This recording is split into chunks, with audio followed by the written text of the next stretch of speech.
El día que mi hermana Fernanda fue llevada de emergencia al hospital, sangrando, inconsciente, muriendo, el equipo de trauma llamó a la jefa de cirugía. Las puertas se abrieron y cuando mi madre vio el nombre en la bata blanca caminando hacia la camilla de su hija, agarró el brazo de mi padre con tanta fuerza que le dejó moretones. Porque ese nombre era el mío, Beatriz Cortés, la hija que ellos habían borrado de sus vidas hace 5 años por una mentira que Fernanda les contó. La hija cuya graduación de residencia ignoraron, cuya boda no presenciaron, cuyas llamadas bloquearon. Durante 5 años fui la hija de nadie, pero lo que ninguno de ellos sabía es que yo me había convertido en alguien que jamás reconocerían. Y cuando la verdad finalmente salió a la luz en esa sala de espera del hospital, sus caras fueron algo que nunca olvidaré. Pero antes de entrar en la historia, apóyame dándole like y suscribiéndote ahora mismo. También quiero saludarlos. Déjame en los comentarios tu nombre, tu ciudad e ideas para próximas historias. Gracias. Mi nombre es Beatriz Cortés y tengo 32 años. Hace 5 años mi hermana le dijo a mis padres que yo había abandonado la escuela de medicina. Mintió. Y esa única mentira me costó a toda mi familia. Me cortaron, bloquearon mi número, faltaron a mi graduación de residencia, no estuvieron en mi boda. Durante 5 años no fui la hija de nadie. Entonces, el mes pasado, mi hermana fue llevada de urgencia a la sala de emergencias, sangrando, inconsciente, muriendo. El equipo de trauma llamó a la jefa de cirugía. Las puertas se abrieron, y cuando mi madre vio el nombre en la bata blanca caminando hacia la camilla de su hija, agarró el brazo de mi padre con tanta fuerza que dejó moretones. Ahora, déjame llevarte de regreso al otoño de 2019, a una mesa de cocina en Puebla, y a la última vez que mi padre me miró con orgullo. Crecí en una casa donde había 2 hijas, pero solo una que importaba. Mi hermana Fernanda es 3 años mayor que yo. Salió del vientre actuando, obras de teatro escolares, consejo estudiantil, la chica que podía hablar con cualquier adulto en cualquier cena y hacerlo reír. Mis padres, Roberto y Cecilia Cortés, de Puebla, gente trabajadora de clase media, la adoraban por eso. Papá administraba una planta de manufactura. Mamá hacía contabilidad de medio tiempo. Valoraban 2 cosas por encima de todo: las apariencias y la obediencia. Fernanda les entregaba ambas de manera impecable todos los días. Yo era la callada, la que tenía la nariz en un libro de biología durante las posadas mientras Fernanda dominaba la mesa. No era rebelde, no era difícil, simplemente era invisible. Hay una diferencia entre ser olvidada y nunca haber sido vista en primer lugar. Aquí hay un pequeño ejemplo. En segundo de secundaria, llegué a la Feria Estatal de Ciencias, la única estudiante de nuestra escuela. El mismo fin de semana, Fernanda tenía una presentación de teatro comunitario. Adivina a dónde fueron mis padres. Cuando llegué a casa con una cinta de segundo lugar, papá la miró y dijo: «Qué bien, Bea». No preguntó de qué se trataba mi proyecto. Nunca lo hizo. Me dije a mí misma que no dolía. Me dije que no necesitaba la atención. Lo puse todo en mis calificaciones, en mis clases avanzadas, en mis solicitudes. Pensé que si no podía ser la hija que notaran, sería la hija que no pudieran ignorar. Y por un breve momento brillante, lo fui. El día que me aceptaron en el programa de medicina de la Universidad Nacional Autónoma de México, a 500 kilómetros de Puebla, algo cambió. Por primera vez en mi vida, mi padre me miró. Realmente me miró. Y dijo 5 palabras que había esperado 18 años escuchar. Pero llegaré a eso. Primero necesitas entender lo que Fernanda hizo cuando se dio cuenta de que el reflector se estaba moviendo hacia mí. La carta de aceptación llegó un martes de abril. Lo recuerdo porque Fernanda estaba visitando ese fin de semana. Tenía 22 años, trabajaba como coordinadora de marketing en una empresa mediana en la Ciudad de México. Trabajo decente, vida decente. Decente era el techo de Fernanda, aunque ella nunca lo admitiría. Papá leyó la carta en la mesa de la cocina. Sus cejas se levantaron. La UNAM, dijo despacio como saboreando las palabras. Esa es una escuela de medicina de verdad. Luego me miró. Tal vez hagas algo de ti después de todo, Beatriz. No era un cumplido. No realmente. Pero era lo más cercano a uno que había recibido de él. Y me aferré a eso como al oxígeno. Mamá llamó a la tía Lupita esa noche. Llamó a su hermana. Llamó a 2 vecinas. Beatriz entró a medicina. ¿Puedes creerlo? Su voz tenía un tono que nunca había escuchado antes dirigido hacia mí. Orgullo. Orgullo genuino. Puro. Dirigido a mí. Durante la cena, miré a Fernanda del otro lado de la mesa. Estaba sonriendo, pero era el tipo de sonrisa que se detiene en la boca. Sus ojos estaban haciendo algo completamente diferente, calculando, midiendo, recalibrando. Lo sé ahora. En ese momento, solo pensé que estaba cansada del viaje. Esa semana, Fernanda comenzó a llamarme más. 2, 3 veces por semana. ¿Cómo va el empaque? ¿Quién es tu compañera de cuarto? ¿Cómo es la Ciudad de México? Preguntaba sobre mi horario, mis compañeros de clase, mis profesores. Recordaba cada nombre que mencionaba. Pensé que mi hermana finalmente me estaba viendo. Pensé que tal vez mi entrada a medicina había desbloqueado algo entre nosotras. Respeto, conexión, lo que sea que tengan las hermanas normales. Estaba alimentándola con munición. Cada detalle, cada nombre, cada vulnerabilidad. Y se lo entregué todo con una sonrisa agradecida, sin saber que estaba construyendo las armas que usaría para destruirme. 3er año de medicina.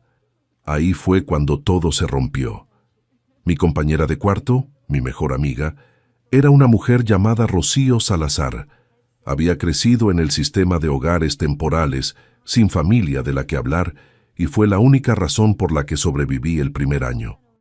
Cuando llamé a casa una vez durante una semana brutal de exámenes de anatomía, y mamá dijo, «No puedo hablar, Beatriz. Fernanda está teniendo un mal día en el trabajo». Fue Rocío quien se sentó en el piso de nuestro departamento conmigo y dijo, «Es su pérdida. Ahora levántate. Tenemos cadáveres que memorizar». Rocío fue diagnosticada con cáncer de páncreas en etapa 4 en agosto de mi 3er año. Sin familia, sin sistema de apoyo, solo yo. Fui a la oficina del decano a la mañana siguiente, expliqué la situación. Aprobó una licencia formal de ausencia, un semestre, estatus de cuidadora, papeles archivados, lugar reservado. Volvería en enero, todo documentado, todo legítimo. Me mudé al cuarto extra en el departamento de Rocío, la llevaba a quimioterapia, le sostenía la mano en el área de oncología a las 3 de la mañana, cuando el dolor era tan fuerte que no podía respirar. Llamé a Fernanda para contarle. No sé por qué. Tal vez todavía creía que era la hermana que había estado fingiendo ser. Le conté sobre Rocío, sobre la licencia, sobre el plan de regresar en primavera. La voz de Fernanda era jarabe dulce. «Ay, Dios mío, Bea, lo siento mucho. Tómate todo el tiempo que necesites. No diré ni una palabra a mamá y papá. Sé que solo se preocuparían». 3 días después, llamó a nuestros padres. No sé las palabras exactas que usó esa noche. No aprendería el alcance completo de su mentira hasta 5 años después, cuando se desenredó en el único lugar que ninguno de nosotros esperaba. Pero el daño fue instantáneo. La llamada llegó a las 11 de la noche. Estaba sentada en una silla de plástico junto a la cama de hospital de Rocío. Había tenido una mala reacción a la última ronda de quimioterapia y la habían admitido durante la noche. Mi teléfono se iluminó. «Papá, tu hermana nos contó todo». Su voz era plana, ártica. Lo de abandonar la escuela, lo del novio, todo. Amigos, cada historia que les cuento sale todos los días, pero YouTube solo se las mostrará si tocan el botón rojo de suscribirse.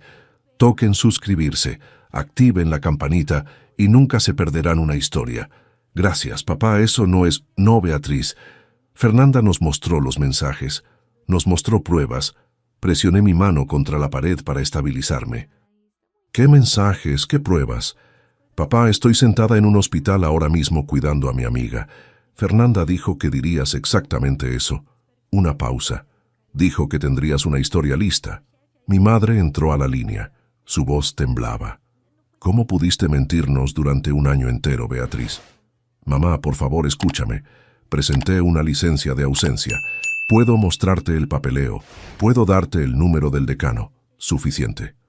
Papá, otra vez. No llames a esta casa hasta que estés lista para decir la verdad. Has avergonzado a esta familia lo suficiente. La línea se cortó. Me senté en ese piso del hospital durante 20 minutos. El suero intravenoso de Rocío pitaba del otro lado de la cortina. Mi pantalla del teléfono todavía mostraba la duración de la llamada. 4 minutos y 12 segundos. Ese fue el tiempo que les tomó a mis padres borrarme. 20 minutos después, un mensaje de Fernanda. Lo siento, Bea. Tuve que decirles. Ya no podía guardar tu secreto. Ella no lo sentía. Acababa de ejecutar el golpe más preciso de su vida y lo hizo con un emoji de corazón roto como firma. Estaba a 500 kilómetros de Puebla. Tenía 850 pesos en mi cuenta bancaria y acababa de convertirme en la hija de nadie. Lo intenté. Necesito que sepas eso. Intenté todo lo que pude desde 500 kilómetros de distancia, sin dinero y con una amiga muriendo en la habitación de al lado. Durante los siguientes 5 días, llamé a mis padres 14 veces. Las primeras 3 fueron al buzón de voz. Para la cuarta, el número de papá estaba bloqueado. Mamá me bloqueó 2 días después. Envié 2 correos electrónicos, uno corto, uno largo. El largo tenía mi documentación de licencia de ausencia adjunta como PDF. Incluí el número directo del decano. Incluí el nombre del oncólogo de Rocío. Les di cada pieza de evidencia que una persona razonable necesitaría. Ninguno de los correos recibió respuesta. Escribí una carta a mano. La envié por mensajería desde la Ciudad de México. 5 días después regresó. De vuelta al remitente sin abrir. Reconocí la letra de mi madre en el sobre. Llamé a la tía Lupita, la hermana menor de papá, la única persona en nuestra familia que me había tratado como si importara por igual. Lupita llamó a papá esa misma tarde. Lo sé porque me llamó 40 minutos después. Voz pesada. Me dijo que me mantuviera al margen, cariño. Dijo que habías hecho tu cama. Lupita intentó hablarle sobre la licencia de ausencia. Papá le colgó. 5 días, 14 llamadas, 2 correos, una carta, un intermediario, todo. Cada intento rechazado, bloqueado o devuelto. Y esto es lo que lo selló. Esto no era nuevo. Este era el patrón de toda mi vida, comprimido en su forma más brutal. Cada feria de ciencias que ignoraron. Cada recital que olvidaron. Cada vez que la versión de Fernanda de los eventos fue aceptada sin cuestionamiento, mientras la mía fue descartada. Esto era solo la iteración final, la más ruidosa. Al 6.º día dejé de llamar, no porque me rindiera, porque me di cuenta de que habían elegido hace mucho tiempo. Fernanda solo les dio permiso para dejar de fingir. Rocío murió un domingo por la mañana de diciembre. Tranquila. Solo el pitido del monitor apagándose y la pálida luz invernal de diciembre a través de la ventana del hospicio. Yo era la única persona en la habitación. Nadie de mi familia llamó. Nadie sabía. La única persona a la que le había contado, Fernanda, estaba demasiado ocupada cuidando la mentira que había plantado como para preocuparse de que la razón de mi licencia de ausencia acababa de dejar de respirar. Organicé un pequeño funeral. Vinieron 6 personas.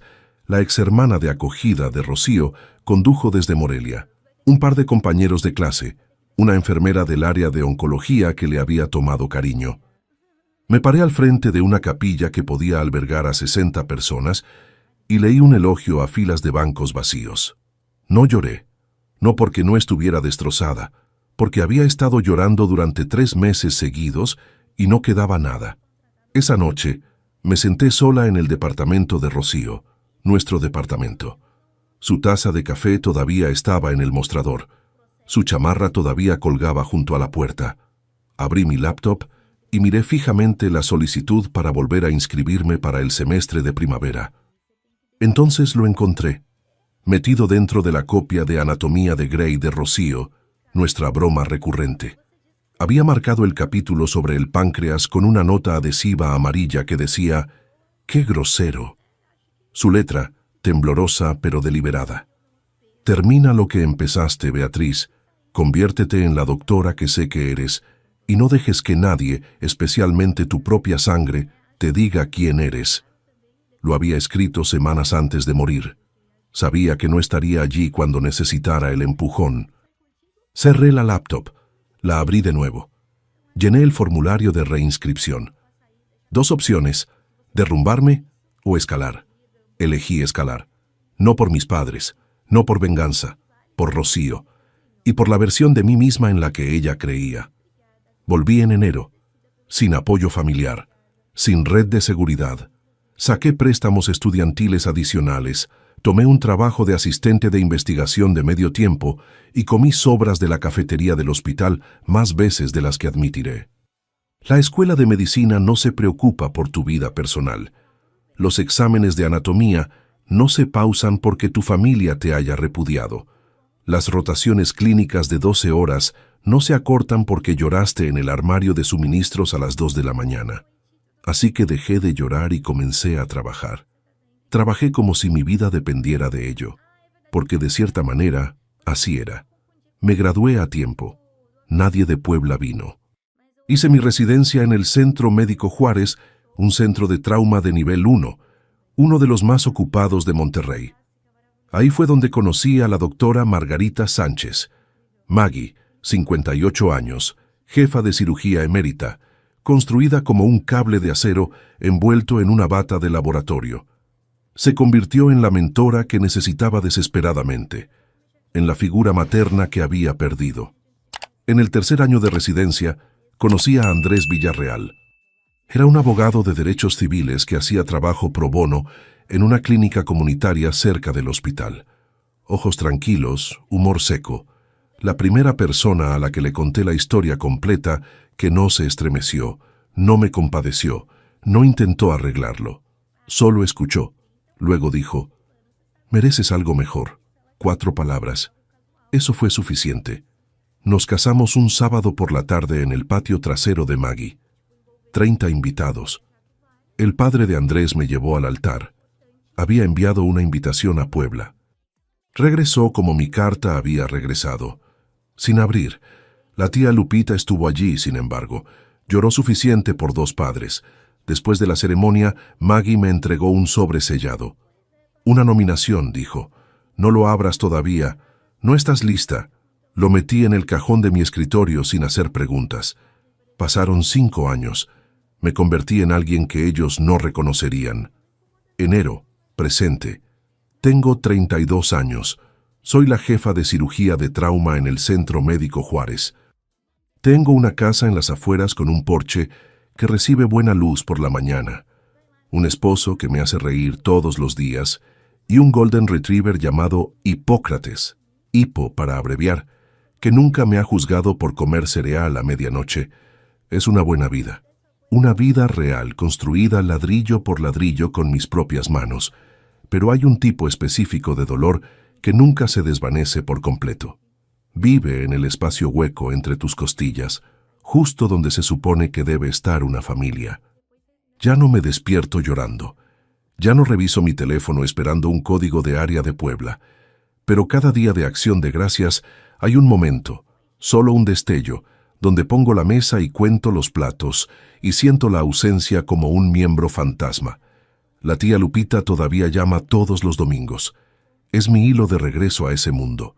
Nunca pregunto por ellos, pero siempre escucho cuando ella ofrece información voluntariamente. Mamá y papá están sanos. Fernanda se divorció hace 2 años. Ahora vende equipos médicos. La ironía no se me escapa. La semana pasada Lupita llamó con algo diferente en su voz, cauteloso. «Beatriz, hay algo que necesito decirte sobre Fernanda, algo preocupante». Antes de que pudiera terminar, mi buscapersonas del hospital sonó. Activación de trauma. Le dije a Lupita que la llamaría de vuelta. Nunca tuve la oportunidad, porque lo que Lupita estaba tratando de decirme ya estaba en camino. Corriendo por la autopista México-Puebla, a 100 kilómetros por hora en un sedán, que estaba a punto de pasarse un semáforo en rojo. Y en una hora, la cosa sobre la que Lupita me estaba advirtiendo estaría tirada en mi mesa de operaciones, desangrándose, con mis padres en la sala de espera y mi nombre en el expediente. Solo que aún no lo sabía. Déjame retroceder, porque lo que Fernanda hizo no fue una sola mentira, fue una campaña. Lupita me había estado alimentando piezas a lo largo de los años, a regañadientes, cuidadosamente, como si estuviera desactivando una bomba cable por cable. Y el cuadro que pintó era peor de lo que había imaginado. Durante 5 años, Fernanda mantuvo la narrativa. En cada día de Acción de Gracias, cada Navidad, cada reunión familiar, interpretó el papel de la hermana mayor afligida. No hablamos realmente de Beatriz, les decía a los primos. Es demasiado doloroso para mamá y papá. Sacudía la cabeza, bajaba la voz, dejaba que el silencio hiciera el trabajo. Pero no se detuvo en el silencio. Agregó detalles. Le dijo a nuestra abuela que yo no tenía hogar. Le dijo a la esposa del tío Pedro que había escuchado de amigos mutuos que estaba entrando y saliendo de rehabilitación. Le dijo a nuestra madre en Nochebuena, hace 2 años, que había intentado comunicarse conmigo y que yo me había negado, que yo era la que los había cortado. Volteó toda la historia. Dijo en el Día de Acción de Gracias, me dijo Lupita una vez, voz tensa de furia, le he rogado a Beatriz que vuelva a casa. Ni siquiera contesta mis llamadas. Creo que nos odia. Mientras tanto, yo estaba 3 pisos bajo tierra en un quirófano salvando la vida de un adolescente. El genio de todo, y uso esa palabra con disgusto, fue que Fernanda no necesitaba que mis padres me olvidaran. Necesitaba que creyeran que yo los había abandonado. De esa manera, su dolor se convirtió en prueba. Su silencio se justificó, y ella siguió siendo exactamente lo que siempre había sido, la hija leal, la única que se quedó. No los estaba protegiendo a ellos, estaba protegiendo su posición. Y había una cosa más que Lupita me dijo, algo que no aprendí hasta mucho después que hizo que todo el cuadro fuera aún más oscuro. Andrés me lo dijo durante un café una mañana hace 6 meses. Lo había estado guardando durante 2 años. Hay algo que no te dije, dijo, dejando su taza con cuidado. De la manera en que lo hace cuando está a punto de dar malas noticias con su voz de abogado. Hace 2 años, recibí una llamada de recursos humanos de tu antiguo hospital. Alguien usando un nombre falso los había contactado preguntando sobre el estado de empleo de Beatriz Cortés. Querían saber si alguna vez había sido disciplinada, si tus credenciales eran legítimas. Lo miré fijamente. ¿Quién? Hice que un colega rastreara la consulta. La dirección IP regresó a Puebla. La cocina se quedó muy callada. La cola de hipo golpeaba contra el piso. La cafetera silbaba. Estaba tratando de encontrar algo, dije. Cualquier cosa, confirmó Andrés. Cualquier cosa que pudiera usar para mantener viva la historia, para demostrar que eras un fraude. No encontró nada. No, porque no hay nada que encontrar. Envolví mis manos alrededor de mi taza con fuerza. Podía sentir el calor sangrando a través de la cerámica. No solo mintió sobre mí una vez, Andrés, me ha estado cazando. Extendió la mano a través de la mesa y puso su mano sobre la mía. Eso no es rivalidad entre hermanas, Beatriz. Es algo completamente diferente. Tenía razón. Fernanda no había contado una mentira y seguido adelante. Había construido una arquitectura de engaño, paredes de carga, vigas reforzadas, y había pasado 5 años asegurándose de que ninguna se agrietara. Cada historia de vacaciones, cada rumor susurrado, cada consulta falsa era otro ladrillo. Podría haber hecho algo entonces, llamar a un abogado, confrontar a mis padres, hacer explotar todo. Pero no lo hice, porque la vida estaba a punto de hacerlo por mí, de la manera más brutal, pública e irónica imaginable. Y comenzó con un buscapersonas a las 3 de la mañana, jueves por la noche, enero, 3:07 a.m. El buscapersonas me sacó de un sueño profundo. Andrés se movió a mi lado, murmuró algo. Hipo levantó la cabeza desde el pie de la cama. La pantalla brillaba en la oscuridad. Trauma de nivel 1. Accidente vehicular, mujer soltera, 35 años, trauma abdominal contuso, hemodinámicamente inestable. ETA 8 minutos, estaba vestida en 4 minutos, conduciendo en 6. Las calles estaban vacías y mojadas, ese tono particular de negro que enero te da en Monterrey. Repasé el caso en mi cabeza como siempre lo hago.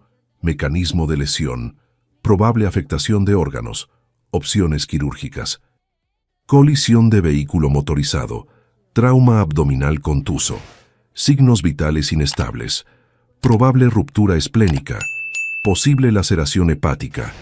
Había hecho esta cirugía 100 veces. Me identifiqué en la entrada de la bahía de ambulancias y caminé directo a la bahía de trauma. Mi equipo ya se estaba reuniendo, 2 residentes, una enfermera de trauma, anestesia en espera. Tomé el iPad de admisión de la estación de la enfermera encargada y deslicé hasta el expediente de la paciente entrante. Paciente, Fernanda Cortés. Fecha de nacimiento, 14 de marzo de 1990. Contacto de emergencia, Roberto Cortés, padre. Deje de caminar. El ruido del pasillo, los pitidos, el intercomunicador, el chirrido de zapatos en el linóleo. Todo retrocedió como una marea. Por 2 segundos, tal vez 3, no era una cirujana.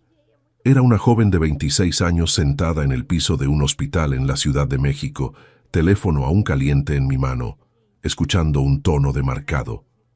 Doctora Cortés. Mi enfermera encargada, Linda, apareció a mi lado. ¿Estás bien?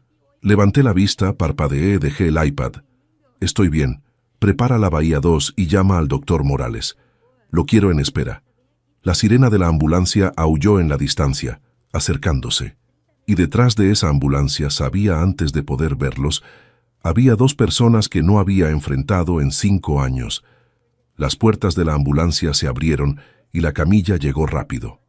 Fernanda estaba atada, inconsciente, máscara de oxígeno empañándose con respiraciones superficiales, sangre en su camisa, una mano colgando floja del riel lateral.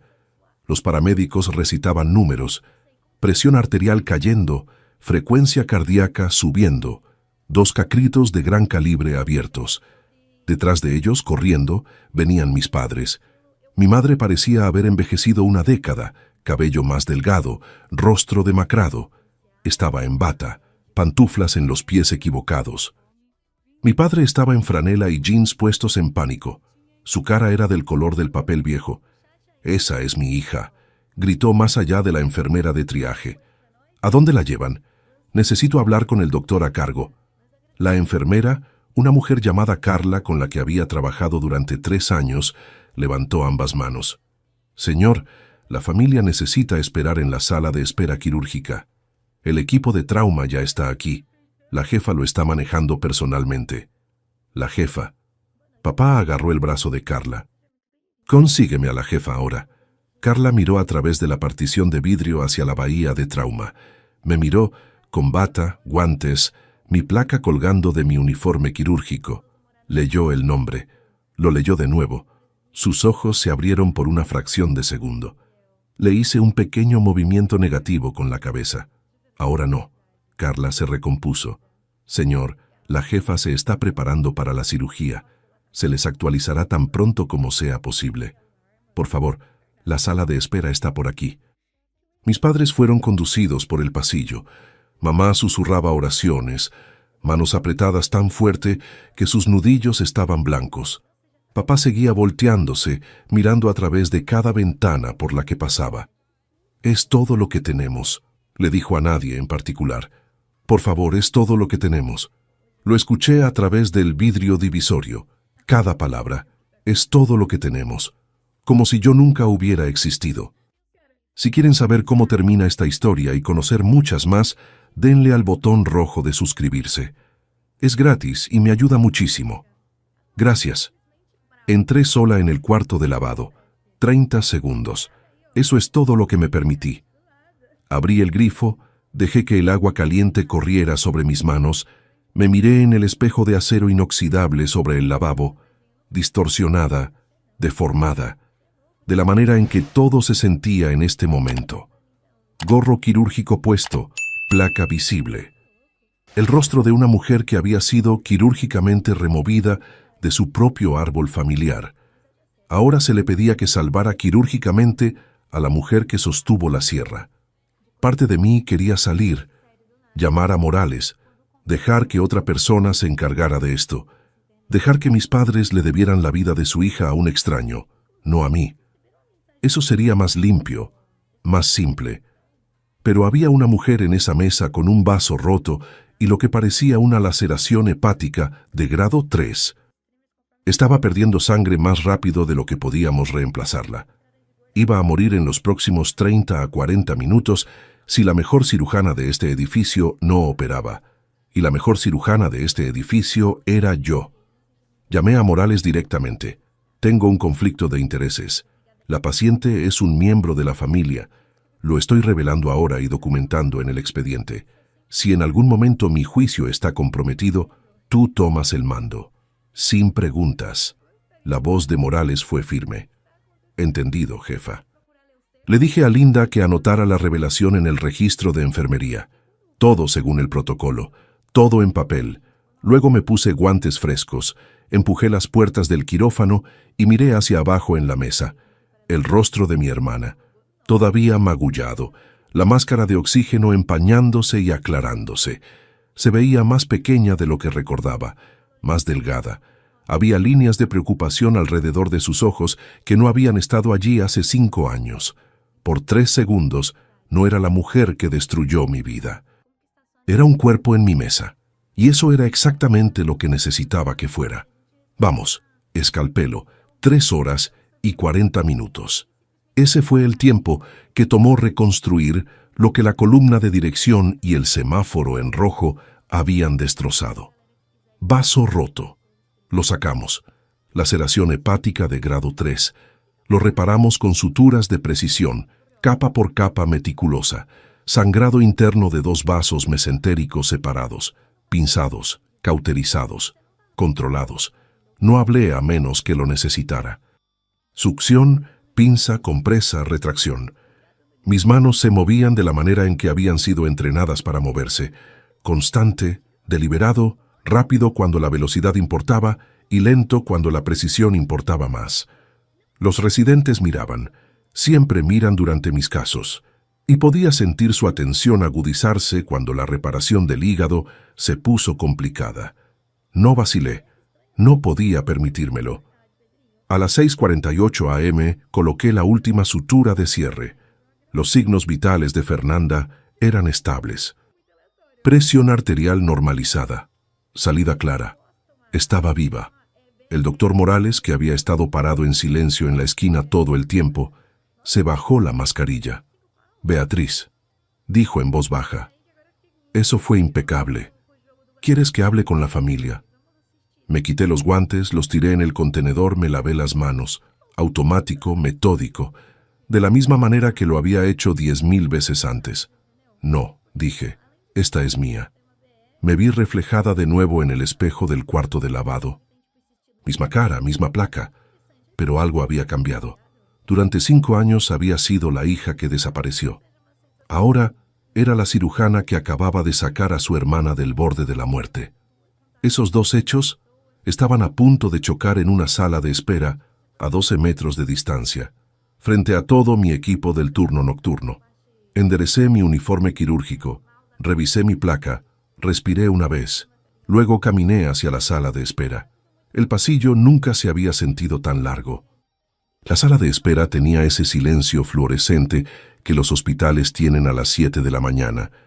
Otras 2 familias estaban dispersas en las esquinas lejanas. Un televisor murmuraba informes meteorológicos a nadie, y en la fila central, sentados rígidos, sin dormir, aterrorizados, estaban mis padres. Empujé las puertas dobles. Todavía en mi uniforme quirúrgico, mascarilla bajada alrededor de mi cuello, gorro quirúrgico quitado ahora, cabello recogido. Mi placa colgaba a la altura del pecho, impresa en letras de bloque limpias que cualquiera podía leer desde 2 metros de distancia. Doctora Beatriz Cortés, M.D., fax, jefa de cirugía de trauma. Papá se puso de pie primero. Siempre se ponía de pie primero. Era un reflejo, la necesidad de estar a cargo. Doctora, ¿cómo está? Fernanda está... Se detuvo. Sus ojos habían bajado a mi placa, luego subieron a mi cara, luego bajaron a la placa de nuevo. Vi el reconocimiento moverse a través de él como algo físico, un temblor que comenzó en sus manos y subió a su mandíbula. Mamá miró hacia arriba medio segundo después. Sus labios se separaron. No salió ningún sonido. Su mano derecha disparó al antebrazo de papá y se aferró, dedos cavando en la franela de su manga, con una fuerza que más tarde supe que dejó 4 moretones con forma de dedos. 5 segundos de silencio. 5 segundos que contenían 5 años. Hablé primero, tranquila, clínica. La misma voz que uso para dirigirme a cada familia en esta sala. Señor y señora Cortés, soy la doctora Cortés, jefa de cirugía de trauma. Su hija, Fernanda, sufrió un vaso roto y una laceración hepática de grado 3 en el accidente. La cirugía fue exitosa. Está estable y actualmente en la UCI. Podrán verla en aproximadamente 1 hora. Señor y señora. No mamá y papá. Vi eso aterrizar. Vi cómo cortaba. Detrás de mí, a través de la partición de vidrio, Linda y 2 enfermeras estaban mirando. Sabían por la mirada en sus caras. Ya lo habían entendido. Mi madre se movió primero. Dio un paso hacia mí, brazos levantándose, un sollozo ya rompiéndose a través de su pecho. Beatriz. ¡Ay, Dios mío! ¡Ay, Dios mío! Beatriz. Di un paso atrás. Medio paso. Educado. Inconfundible. Se congeló. Sus manos colgaban en el aire entre nosotras. Luego, lenta, dolorosamente, cayeron a sus lados. La voz de papá salió como grava arrastrada sobre concreto. Eres doctora. Lo soy. Eres la jefa. Lo soy.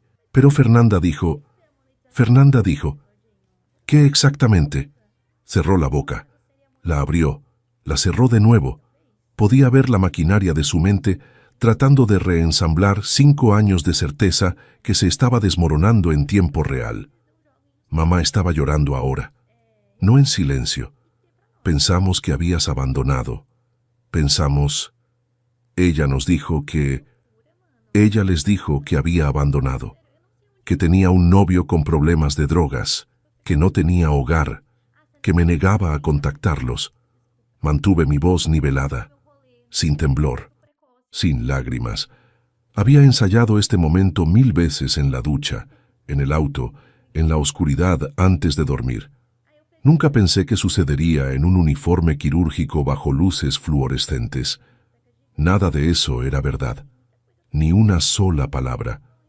A través del vidrio detrás de mí pude ver a Carla presionar una mano contra su boca. Un residente, el doctor Ramírez, de 2º año, miró hacia otro lado, mandíbula apretada. Linda dejó su portapapeles y se quedó mirando. Papá intentó redirigir. Viejo instinto. Este no es el momento ni el lugar, Beatriz. Tu hermana está en la UCI. Lo sé, acabo de pasar 3 horas y 40 minutos asegurándome de que sobreviva. Así que sí, papá, estoy consciente de dónde está. No tenía nada. Por primera vez en mi vida, mi padre, un hombre que nunca había estado falto de un decreto, no tenía absolutamente nada. El silencio estaba haciendo el trabajo que nunca pude. 5 años de llamadas bloqueadas, cartas devueltas, correos ignorados, nada de eso había hecho mella.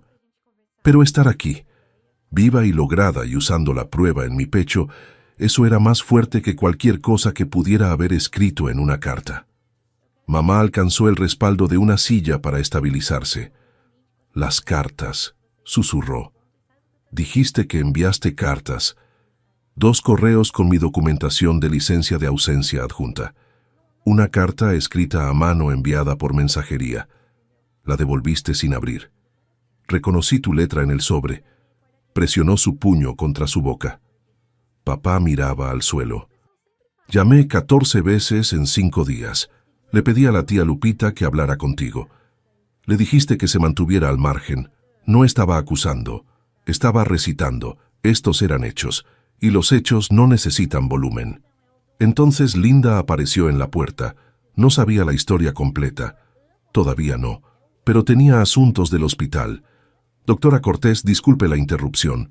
El presidente de la Junta vio el registro de trauma de anoche. pidió que transmitiera esto.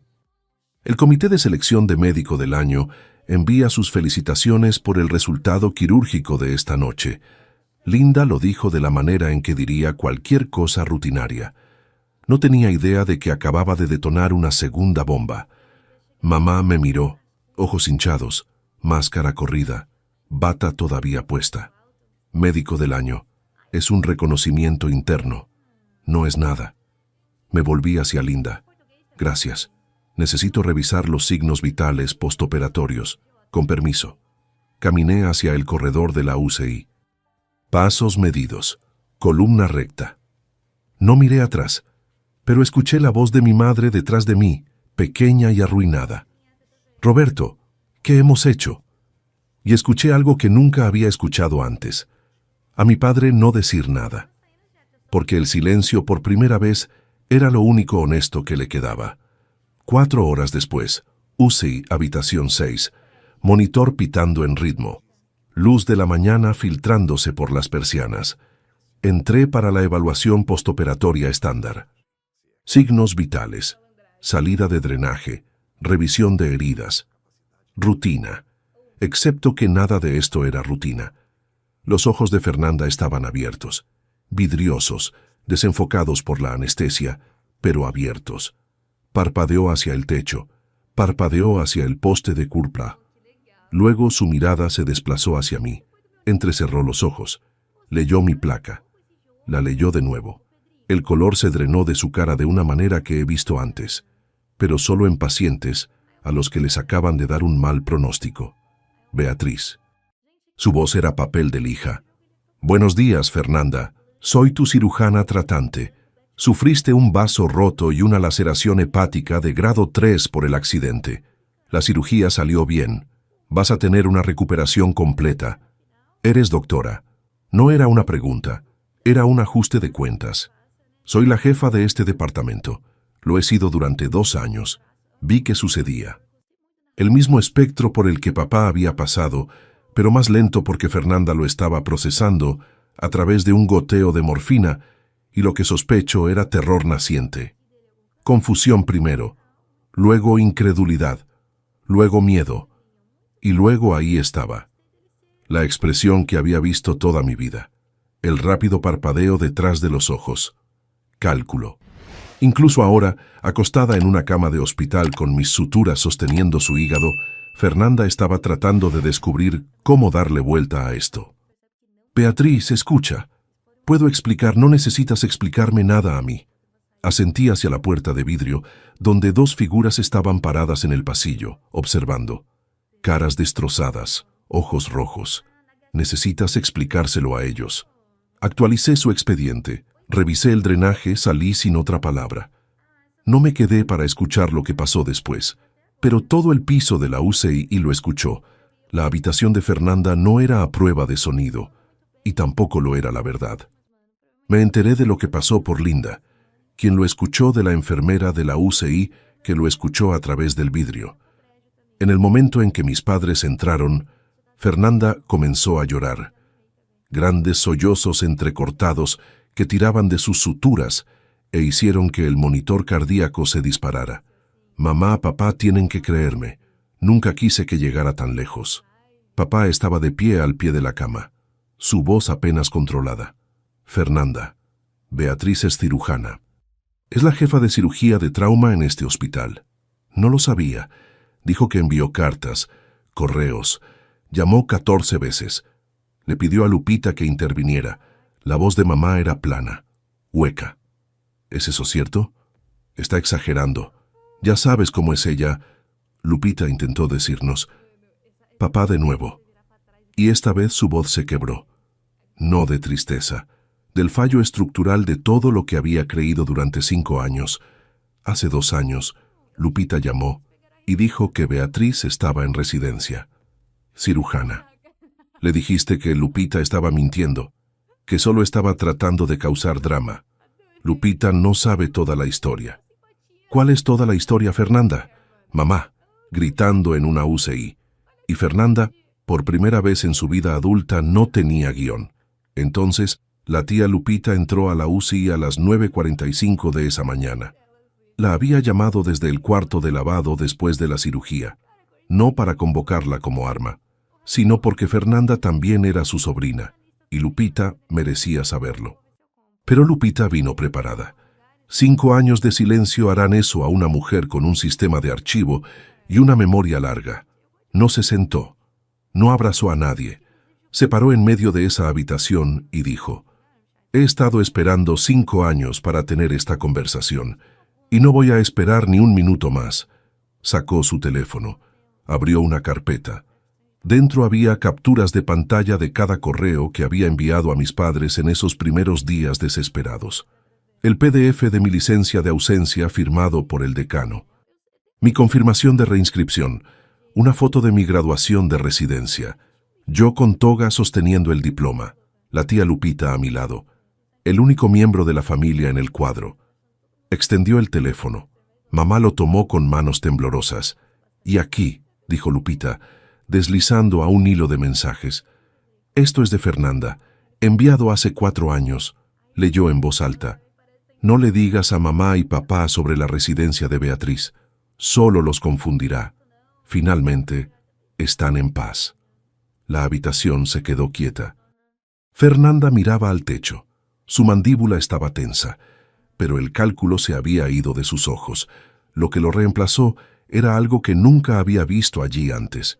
La mirada de alguien que se quedó sin lugares para esconderse. «Me dijiste que mantuviera silencio por el bien de la familia», dijo Lupita mirando directamente a Fernanda. «Pero esta familia no ha tenido paz, ha tenido un apagón de 5 años». Lupita se volvió hacia mis padres. «Y ustedes dos dejaron que esto sucediera. No porque no amaran a Beatriz, sino porque amar a Fernanda era más fácil». Nadie discutió. No quedaba nada con qué discutir. Volví esa tarde, fin de mi turno. 22 horas desde que el buscapersonas me despertó. Pero ¿quién cuenta? Mis padres todavía estaban allí. Por supuesto que lo estaban. ¿A dónde más irían? De regreso a la casa donde habían pasado 5 años fingiendo que solo tenían una hija. Mamá se puso de pie en el momento en que entré. Su cara estaba hinchada, ojos casi cerrados de llorar. «Beatriz, mi niña, lo siento mucho, lo siento tanto». Levanté mi mano, suavemente pero firme. «Te escucho y creo que lo sientes.